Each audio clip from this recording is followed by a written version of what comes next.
Hello, my friends. Jerry Rosa here in the Rosa Stringworks Man Cave. Just like always, plenty of projects to go around. Thought I'd give you a status on, the pond again, and I've got a new project that popped up that I started working on yesterday. Like I needed one more thing. It's impossible to keep up. It really is.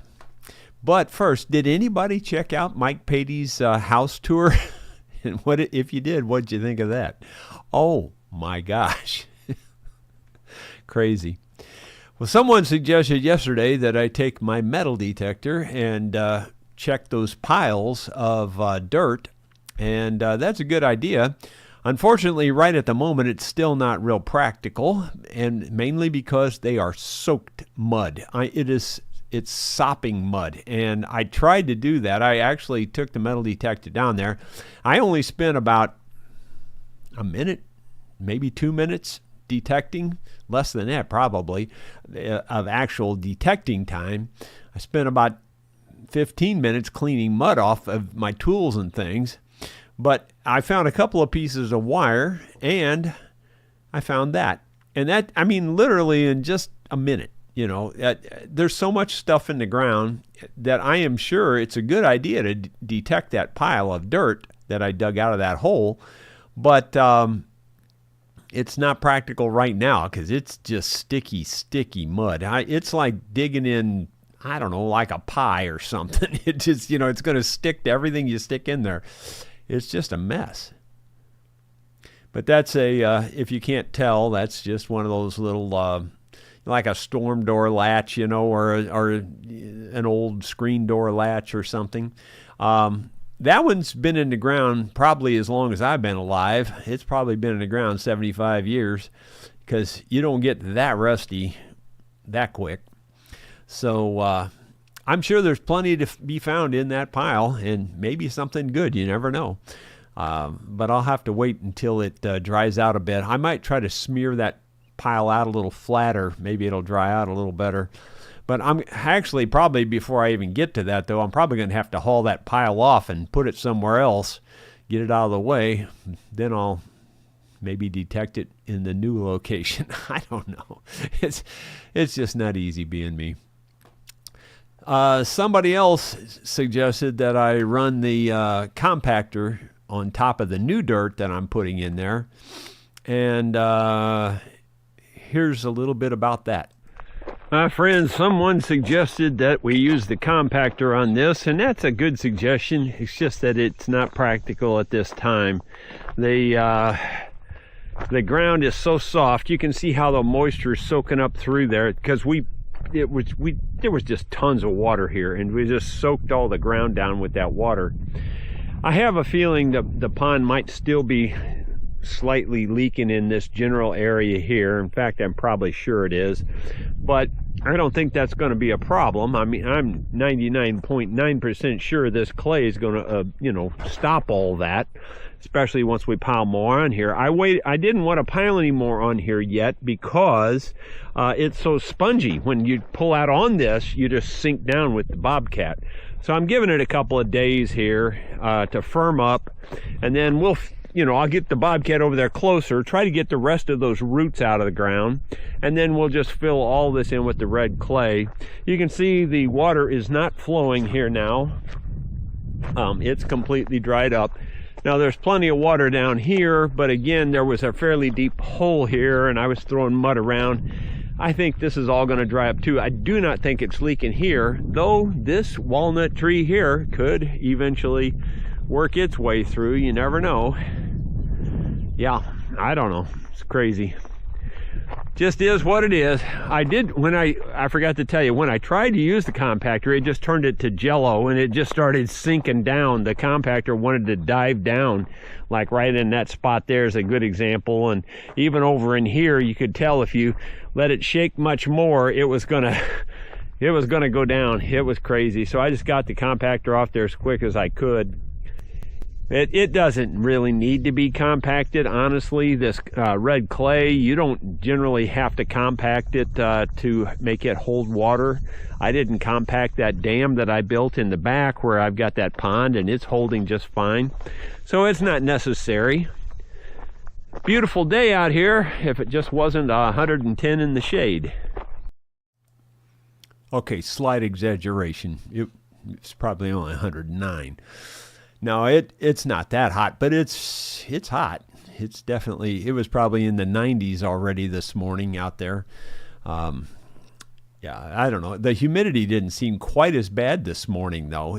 Like yesterday, it knocked you down. It's just like walking into a curtain of water. It is bad. But anyway, you could kind of see there that, and the pictures are deceiving. That looks a lot drier on video than it really is. Like that dark pile of dirt is the dirt I dug out of the hole. And that looked like it was dry on video. But trust me, it ain't dry at all. It's just sticky wet. It's just, I don't know, just doesn't look like it does on video.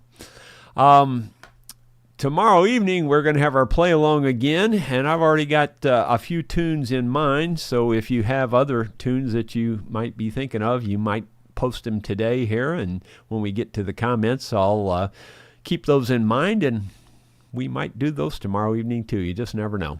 But the three tunes I've got in mind at the moment, one of them is Colleen Malone, and another one is Kentucky Waltz, which was requested last time, and I just couldn't remember in my brain how that started off. I knew the whole song once I got it started, but I couldn't think of the starting words, you know. But I've got it down now. I'm pretty sure I can do that one, Kentucky Waltz. And I was also going to do I Just Rent It From God. That's a tune I wrote about this farm and purchasing this farm. That was featured in one of the videos I released over the weekend, and there was quite a few comments about the song, so I thought, well, what the heck, I'll just do that song tomorrow evening also. Let's see. Now, yesterday I told you I was going to go, yesterday afternoon, go out there and work on those dehumidifiers with that new tool that was sent to me by Top Test. Well, just like most of my planning, that's why I don't plan. Seriously, my plans never fall through. I mean, never go through. There's always something that gets in the way. And what got in the way yesterday was I went down there to work on them, and they didn't need working on. I plugged them in, and they both worked. Both dehumidifiers. Even that old one was working just fine. It was making water, you know, just like it's supposed to. So I gave up on that idea and started this project. Like always, my friends, I don't have enough projects to keep me busy. I'm bored out of my mind. No, here's another horse trailer. This is a horse trailer I got from my buddy Ron. He was moving and he didn't want to take it with him, and he wanted to get rid of it, so I gave him $200 for it. The tires are completely shot. I have rebuilt these tires, and I'll put a video out on rebuilding those tires in the next few days. And but those tires are shot. They need to be replaced. They're very dry rotted, all that. I've got them holding air, but it's a temporary fix. Basically, we're going to try to sell the horse trailer, and we might run it into town and get new tires for it. I'm not sure. We haven't decided on that yet, but these tires are no good for sure. They just hold air temporarily, and they hold air enough to get it to town, you know. That's about as good as it's going to get. The overall horse trailer's in pretty good shape. There was one rotten board here in the floor. I'm going to repair that and put a new board in here. These rubber mats go over the floor. You know, it's kind of ugly because it needs paint. It needs to be cleaned up and painted. But structurally, I think it's fine. I don't really think there's much wrong with it. I've got both of these tires in the shop. I'm rebuilding them also to make them hold air. And let's see, the tech compartment. I mean, this area here, the feed compartment, it's pretty good. It's not bad at all. But the tech compartment looks like there's some rust in there, quite a bit, in fact. Yeah, this needs to be worked over pretty good. yeah, it's fairly rusty. But, you know, overall, for like a 1970-something horse trailer, it's actually in pretty good shape. You know, it's not that bad. If somebody wanted a project and wanted to save some money, we would sell this reasonable, and you know, you'd have a decent horse trailer, and you know, for a little bit of money, you'd have a pretty decent horse trailer. It wouldn't cost you very much.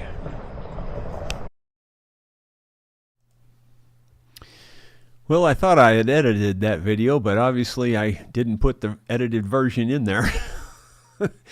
Like that last couple of lines there. One of those lines wasn't needed, but you know, that's just editing, and you know, so what? The horse trailer there, that one belonged to my buddy Ron. I don't know if I said that in that video or not. He moved to his new house, and he didn't want to take that with him, and he asked me if I wanted it, and I said, well, I'll give you a couple $100 for it, but I don't really need it, you know. So I gave him a little bit of money for it, and I brought it home, barely got it home with those tires, aired them up, and they held sort of kind of until I got it home. But now I'm working those tires over. In fact, I've got the two in the shop already. They're already demounted, and I've already put the fixings to them so that when I mount them back tomorrow, they should hold air at least temporarily until we get new tires. But those tires are not salvageable. In fact, I didn't realize that one of them's actually leaking through the tire itself in multiple places. But they're real fine little tiny bubbles. It's just dry rot is all it is. But all four tires are bad, so I'm going to get new tires for it after I get them holding air long enough to drive it into town. It's just not easy being me. You just have no idea. There will also be a video forthcoming if I can get my computer to cooperate. It keeps crashing as I try to edit. That happens on certain videos. I don't know why it happens, but like you'll be editing the video and the stupid thing will just crash. It's the program that I'm editing them in. It's Corel Video Studio, and it's a pretty good editor, but it just crashes a lot. It's just I don't know why they can't fix that, but it does. It crashes often. And it's been that way ever since I started editing videos. It crashes a lot. It won't crash if you don't, it's hard to explain this, but there's a feature where you can see your audio, you know, the audio spiking up and down as you're talking. And if you don't turn that on, if you can't see the audio, it won't crash. But as soon as you can see the audio, it doesn't crash immediately, but like sometimes you can get through the whole video and it won't crash. But sometimes on one video, it'll crash 3 or 4 times. And then you got to remember, where were you when it crashed, and go back to that point. You know, it's a pain. It's just not easy being me. But anyway, if I can get the computer to cooperate, I'll get you a video out on redoing those tires the old school way. Is really what I'm going to call the video. But it's already crashed on me, I think, at least 3 times now. And it's only a 40-minute video. Well, that's 40 minutes of raw footage. It's going to be about a 15 or 20-minute video when I get it edited, I think. There's no end to it. Just no end. Let's see. In the comments there, David Tharp looks like he was the first one in today. He says, hello, everybody. I decided to link all my watches together to make a belt. It was a complete waste of time. I don't know where you're coming up with all this. It's just amazing. Ronald Todd, good afternoon, Jerry and everyone from the West Banks of New Jersey. Dottie, I'm looking for the question marks in case you wonder why I skip you. Dottie says, praying for the Rosa group and prayers for the country and Israel. Boy, we all need it, that's for sure. David Tharp, yesterday a ship from China with a cargo of yo-yos sank 6 times. You are messed up, David. You are messed up. Bill Rhodes, good afternoon, Jerry. Good afternoon to you. And then Dottie says, praying for all these people on the vlog here, it looks like. So thank you, Dottie, for all the prayers. And the Texas people, the flooding. Boy, and that's the truth. I haven't heard the recent, I haven't followed up on the flooding down there in Texas recently, but boy, the last time I did check on it, which was probably 10 days ago or more, it was bad. It's just terrible. Let's see. Dottie says, hit the like button. It helps Jerry and costs nothing. Yes, and that is a true statement. It does help me out. I would appreciate it if you would click the thumbs up button. Gino Hitch says, hi, Jerry and friends. Another beautiful day here in Monroe, Ohio. I hope the compactor worked for you. It did not really work. It just wanted to take a nosedive down in that stuff is really what it wanted to do. It looks so much more firm on video than it is. It's not firm at all. If the dirt was dry, the compactor would work like a charm, but it's not dry. Let's see. Moving on down further, again, just looking for question marks. Bill Webb says, good afternoon, Jerry and friends. After we went live, David Tharp says, I said that my short-term memory was getting really bad lately. She asked, how bad is it? I said, how bad is what? Let's see.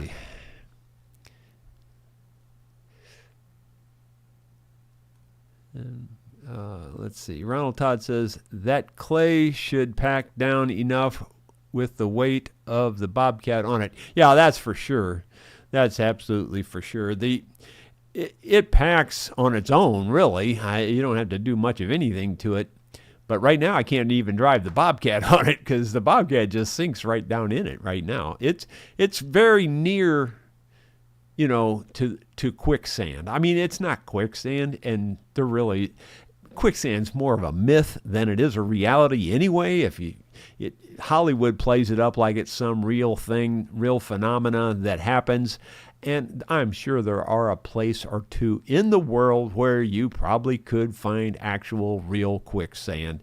And there's lots of people that'll spout up and say, we had quicksand on our farm. Well, whatever.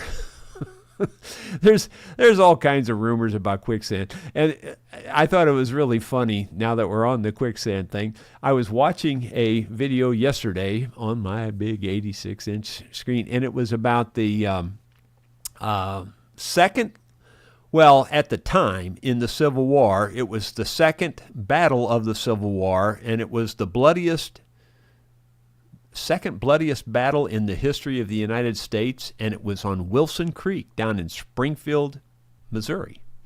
So Missouri had a big history in the Civil War. But anyway, I was watching that, and then I think maybe just before that, I was watching another one related, which was about Bloody Bill Wilson, I think is his name. And he was in this southern area. He was a bushwhacker. He had more southern sympathies, if you will.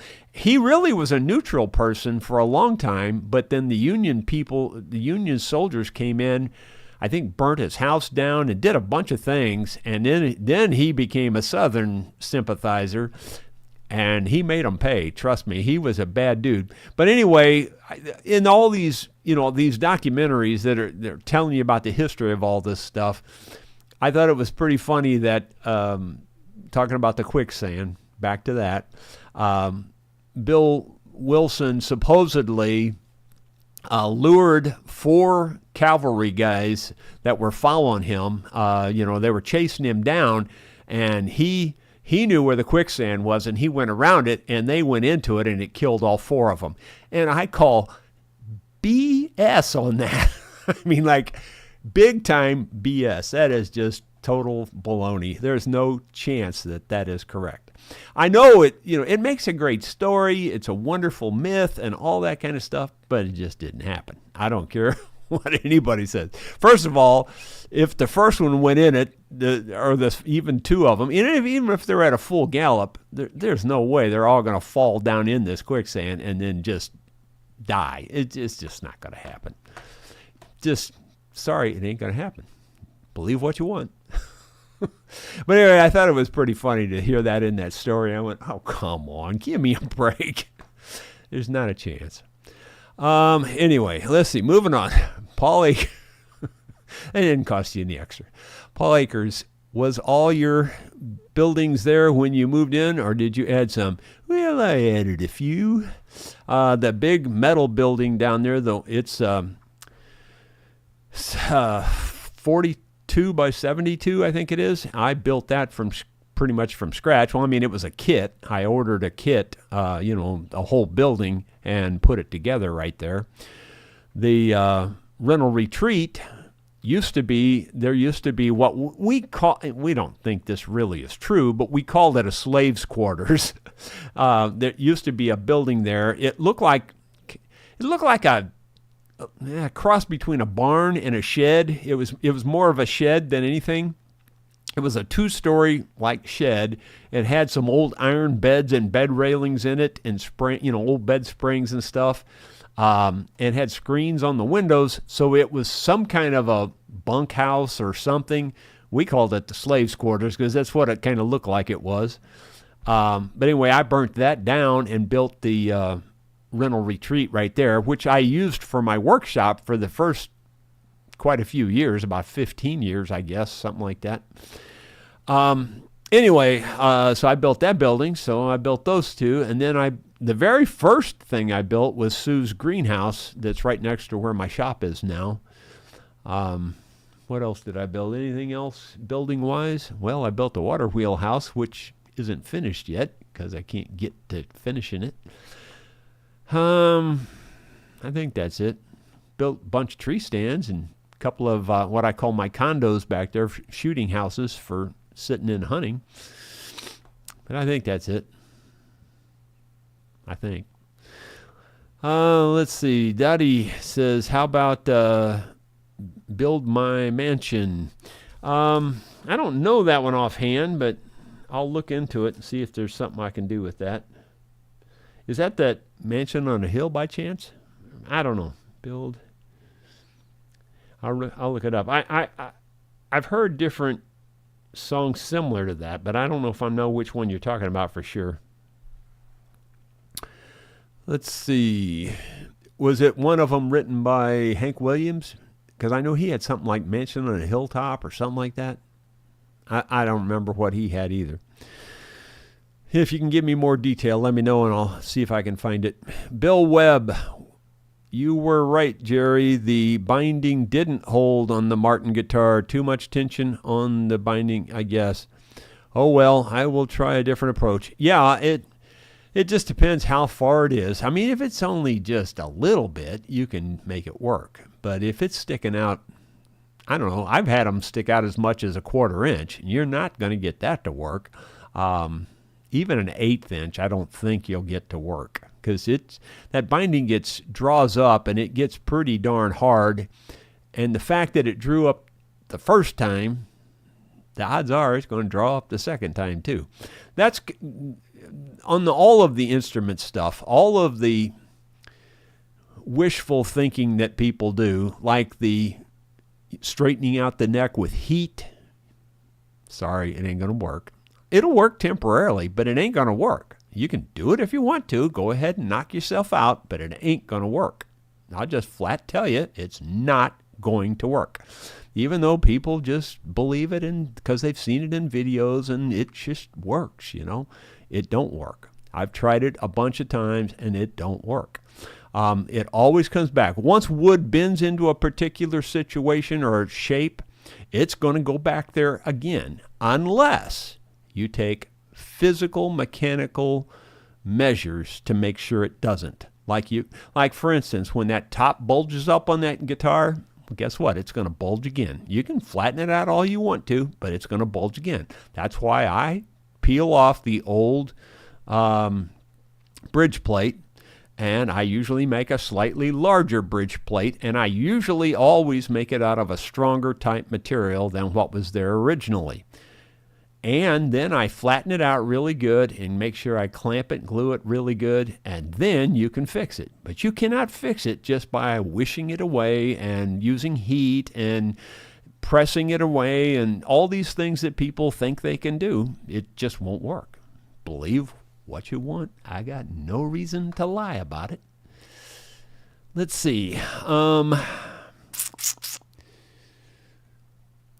The Sidecar Bob, drought here in Kawartha Lakes, no watering except where food is being grown. Oh, wow. Well, we sure haven't had a drought this year. This has probably been the wettest year we've ever had. I mean, I can't remember a year ever in my whole life where we've had this much rain through the whole year.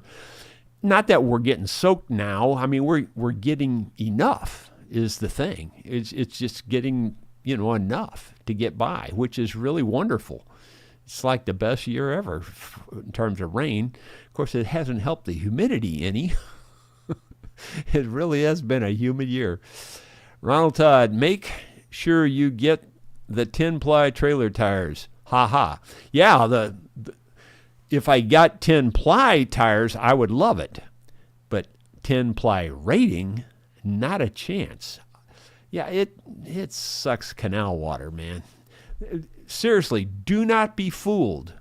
I never knew what the 10PR meant. I never cared what it meant, to be honest with you, until I really needed to know something about it.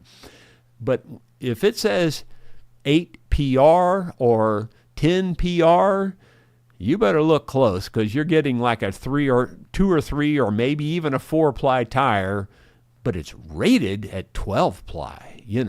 Oh, kiss my grits. It's still a 2-ply or a 3-ply tire. I don't care what the rating is. And when you can tell they're only a 2-ply tire, because you can bend them with your finger. I mean, like it's pathetic. It's just the biggest rip-off ever. It's just another way to rip off the consumer is all it is. Let's see. Chipwood. Hey there, Jerry. Hope all is well with everyone. How did the caulk plugs work? I've always used small balloons put over the... Well, Chip, I forgot to check back on that. I'm glad you asked that. I'll try to remember to tell you tomorrow. But it's about the right amount of time, really, to report back. So I'm glad you reminded me. I'm going to write that down so I remember to go check that out, because I'm curious myself. Let's see. David Tharp, have you clicked the like button yet? Please do. Yes, please do that. Belmumbo, I thinking David once worked in a cracker factory. Because he's crackers. He's cracked. Let's see. The spoken song says, why don't you just take the trailer tires themselves into town rather than pulling the whole trailer with you? Well, that's too easy.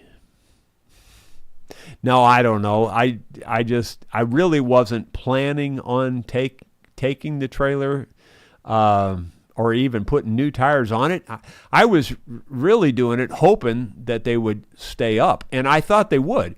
And then I noticed one of them, I had sprayed them down with soapy water.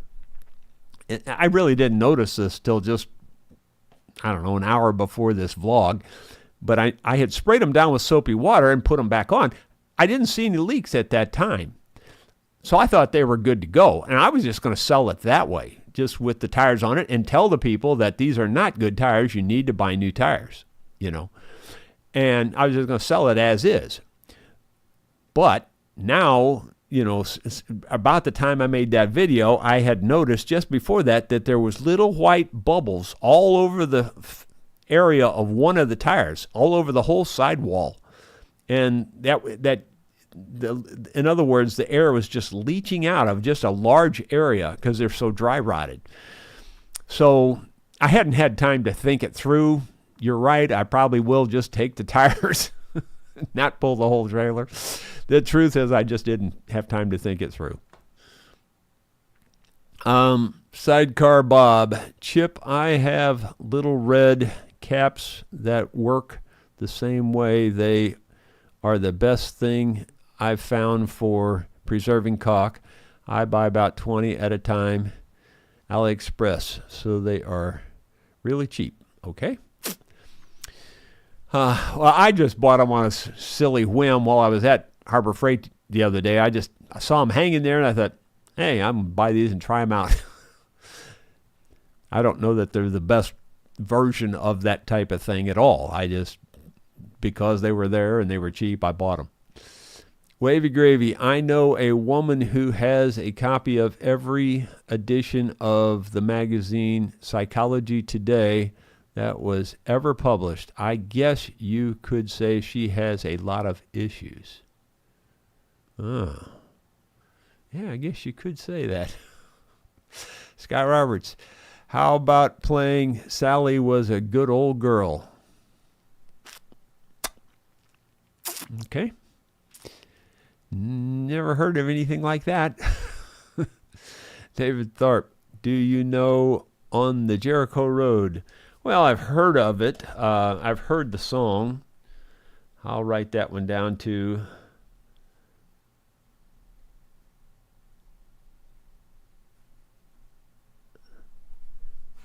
I'll write it down maybe. Maybe. It depends, really, a lot of what depends on is just, does the song fit me and my style? And sometimes they just don't. I mean, like there's a few songs that have been mentioned that I just can't find a way to do them. They just don't fit me. One of them was, because I'm doing that Colleen Malone, somebody else mentioned another gal's name, Colleen something else, I think. And I tried that song, and that song just don't fit me at all. So I can't do it. It just doesn't fit. You won't understand that unless you're a musician and a singer, because there are just some songs that just don't work for a particular person. Somebody says, let's see, I'm sorry, I got skipping here. Dottie says, Gene Watson sings Build My Mansion. I don't think I know that one. If that's the actual title, I don't think I know it. All right, I'll make that note there. And then Michael says, please play Brother John. Well, maybe. I definitely can do it myself. I'm not, well, let me back up the truck on that. I know all the words to it. I know the music to it, the chords and all that. The question is, can I do it by myself? Because that's a tough song because I key off of different instrumentals, the way, our arrangement, and as long as I can get through it, I will. I'll try. I like that song. That's really one of my very favorite songs. Brother John. I'll write that down. I probably can do that one. Let's see. Wavy Gravy. Here's a thought for the day. 100 politicians on a bus are stuck in a big pit of quicksand. Let that sink in for a few minutes. I'd say let that sink in for a couple hours. Even though it's just a myth. Sorry. There is really no such thing as quicksand. Everybody thinks there is because of Hollywood and all this stuff, but it's just not true. Don't get me wrong. There's probably a place or two in the world where that would actually apply, but it's not a normal thing, and especially not a normal thing here in Missouri. And I've even heard old timers talk about it, Oh, you got to be careful down there on Sinking Creek, man. You get in that quicksand. I was all up in, when I was a kid. I think it was my great grandfather or one of those old timers that said something like that to me. You got to be careful down there, man. He's getting that quicksand, And I don't know if he was just trying to scare me or if he was serious. But I was up and down that whole dadgum creek as a kid. I never saw no quicksand. Let's see. That must have scrolled on me here. Oh, let's see. Scott Roberts says, Bill Webb, try a different reproach. Jerry, did you get that? No. Right over the top. I don't know what you're getting at there. Gino Hitch, Jerry, do any of Elvis's songs work for bluegrass? Well, I actually do like I used to. We would do Christmas songs, our Christmas program and stuff, and I would always do Blue Christmas. Let's see. Do I do any of his other songs? Are you lonesome tonight? Do you miss me tonight? Are you sorry we drifted apart? Something like that. I don't think I've ever done a single Elvis song, just plain old bluegrass style, though, other than the Blue Christmas one. Dottie Hillebrandt, you need to before your questions. Oh, put the question marks. So Kevin apparently is who you were talking. I'll back up and see if I see a Kevin anywhere close. Kevin Boyd, I am a pastor here in Texas, and we have been so busy dealing with the flooding. Wow. Yeah. I feel for you. I pray for you. That's just terrible. It's just horrible, especially those campgrounds where all those children were just terrible. Can't even imagine. All right, now let me find where I was. G&P Old Marine Shop. Hi, Jerry fixed a garden hose reel, broken shaft, rusted through, finished repair, and the hose connection stripped as I connected it. I can't win, just like your adventures. Truly, I know exactly, I feel your pain. It's like you take one step forward and you get three backwards. Ben Boyd, still practicing Whiskey Lullaby? If so, maybe play that one. Well, I'm about to give up on Whiskey Lullaby. I know all the words, and I can sing every word and the melody and all that, no problem at all. But, man, I can't come across every time I look up the chords on that, everybody does it different. Everybody does it different. There's different chords all over the place on that song. I'm tempted to just use my own simple chords and call it good, but my chords are simpler than what all the other people do. And it seems to work, though, so I'm tempted to just do that and say, too bad, so sad. David Tharp, I think Dottie Rambo wrote Build My Mansion. Okay.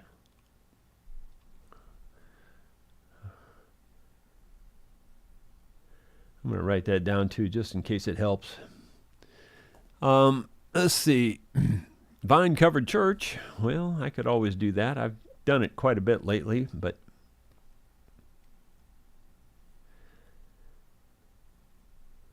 like I said, what Dottie wants, Dottie gets. Bill Rhodes, Jerry, have you ever done any Ralph Stanley songs?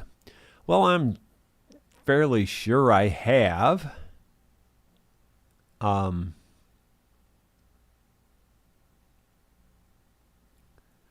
Was the Brother Where Art Thou song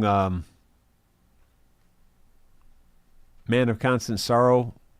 Is that not a Ralph Stanley? Seems like it is. I do that one.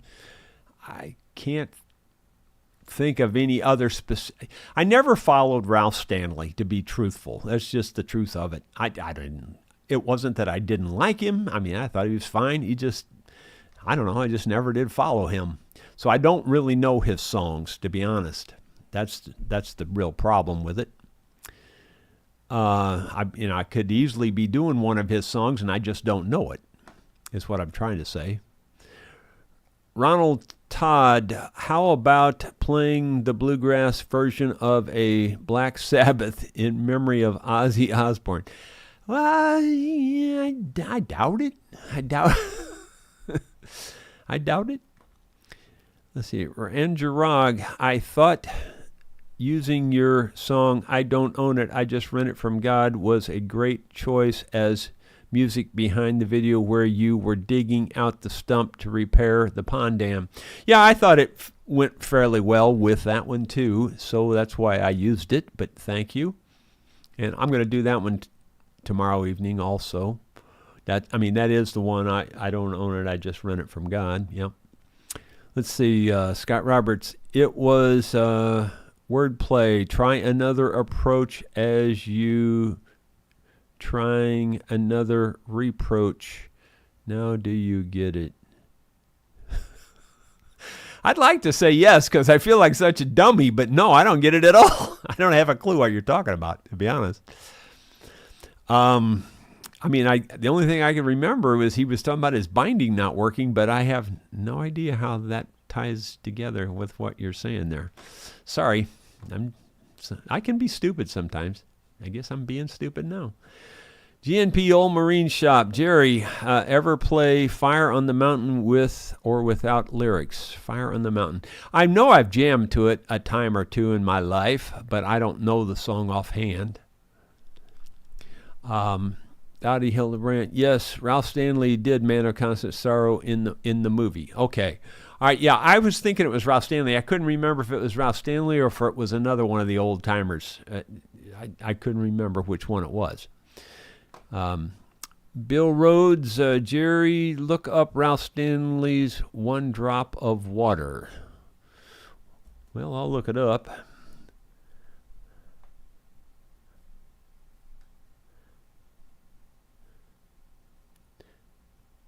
Honestly, it's just, I don't know why. I just never did get into Ralph Stanley. I don't have anything against him. He just never did make it on my playlist, I guess.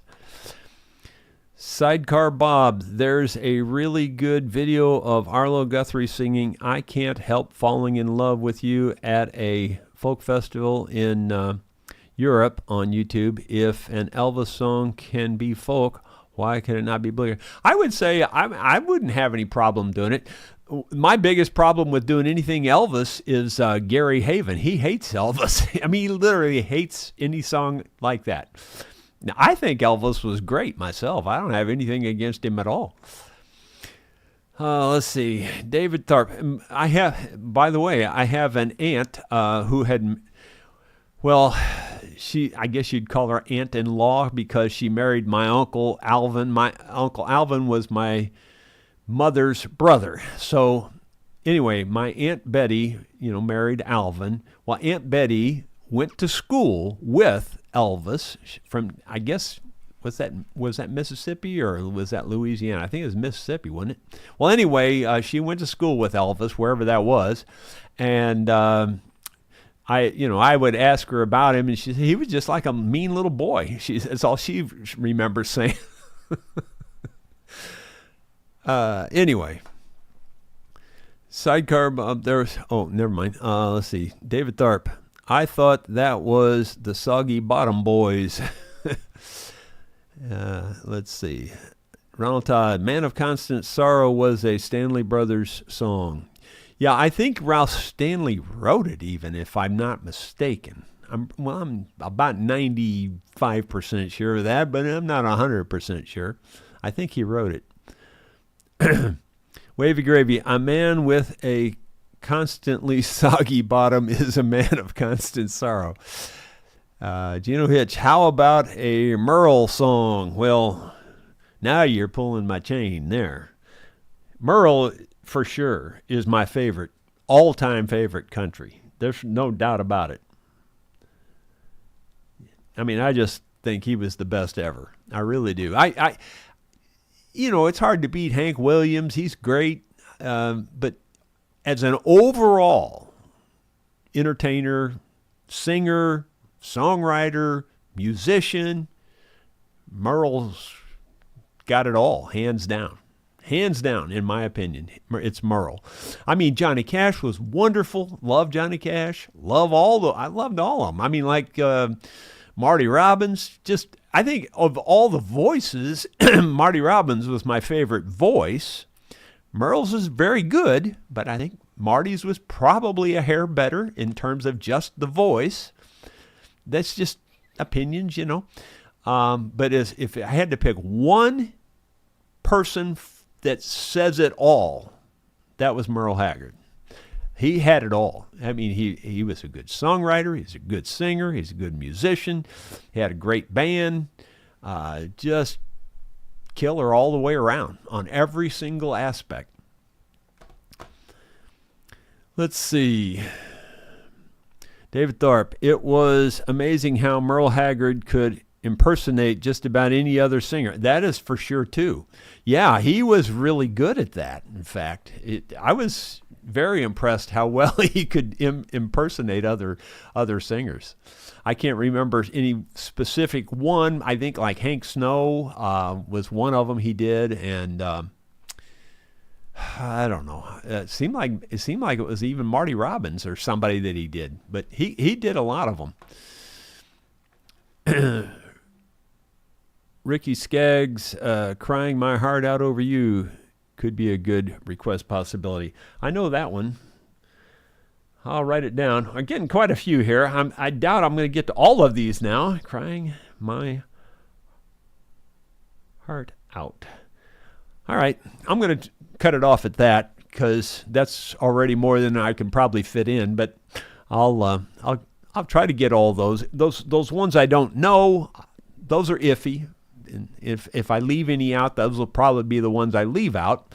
But if I hear them and they fit me really well, then I'll try to include them. Anyway, that's it, guys. I appreciate y'all being here, and 124 viewers are still hanging in there right at the moment. Marty Robbins and Johnny Cash, etc. Okay. That's what Dottie says. Well, anyway, we will see you tomorrow with something else. I guess I'm going to go down there in the shop right now. Since I couldn't do the dehumidifiers, I'm going to try to find some window AC units. I know we have a couple of those laying around here. And see if I can fix one of those with that new tool, using that new tool. Because I need to make a video about that new tool is one of the main reasons. But it won't hurt to have another window air conditioner that works too, because we do use those in that apartment next door here because we don't have a regular air conditioning system for that. So anyway, that's the name of the tune, and I guess I'll have to play that this afternoon. We will see you tomorrow with something else. Thanks.